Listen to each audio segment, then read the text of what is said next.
Hi there guys, I'm Nikhil from GreedyTech and these are the reasons not to buy the Redmi Note 5. To get started, Redmi Note 5 is a great phone, especially for the price. But that doesn't mean it's flawless. The biggest downside to this phone is the lack of portrait mode for the front and rear cameras. This phone only has a single camera on the rear, so the lack of a portrait mode for the rear camera is understandable. But they should have given us portrait mode at least for the selfies. Most of the companies are using a single camera on the front to provide portrait selfies. That also includes Redmi Note 5 Pro, which only uses a single camera to offer portrait mode. Phones as low as 7,000 rupees like InFocus Vision 3 offer portrait mode for selfies just by using a single camera. So even though Redmi Note 5 has the hardware and the software to do it, they simply didn't provide that feature. Well, this might definitely not be a huge reason to not buy this phone. These days most of the phones are offering portrait mode and this phone simply isn't. Now that's not all. Next would be the weight.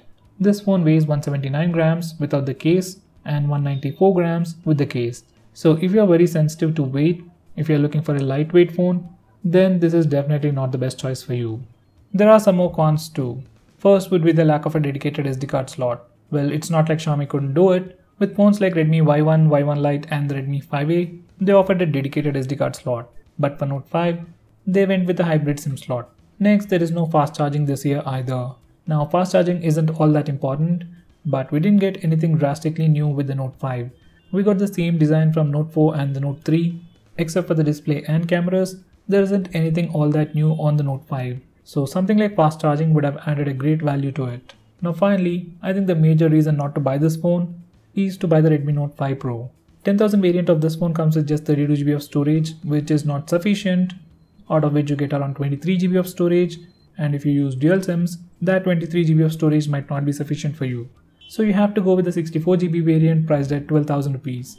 Now if you spend at 2,000 rupees more, you can get the Redmi Note 5 Pro, which offers better cameras, both front and rear, portrait mode for the front and rear cameras, and you get the latest processor, which is way better than the current Snapdragon 625 that's present on this phone. So the main reasons not to buy this phone will all come down to cameras and performance. If you want better selfie camera and portrait mode, you can consider Honor 9 Lite.